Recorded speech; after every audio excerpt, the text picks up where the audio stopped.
భద్రిజీ, మన ఆత్మ గురించి మనం తెలుసుకున్నప్పుడే ఈ బాహ్య ప్రపంచానికి అంకితం అయిపోకూడదు. 24 hours సంపాదన సంపాదన సంపాదన ఉండాలి.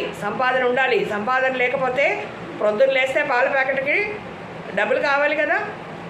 ఎంత కావాలో అంత ఉంచుకోవాలి, అంత సంపాదించాలి. అట్ ది సేమ్ టైం మనలో ఏముంది? మనలో ఆత్మ ఉంది. ఆ ఆత్మ చైతన్యం ఎంతవరకు ప్రయాణిస్తోంది? ఈ ఎన్లైటన్మెంట్కి దగ్గరగా మనము నిలవగలుగుతాము. చూసారా ఎంత చక్కగా ఉందో ఈ వాక్యం.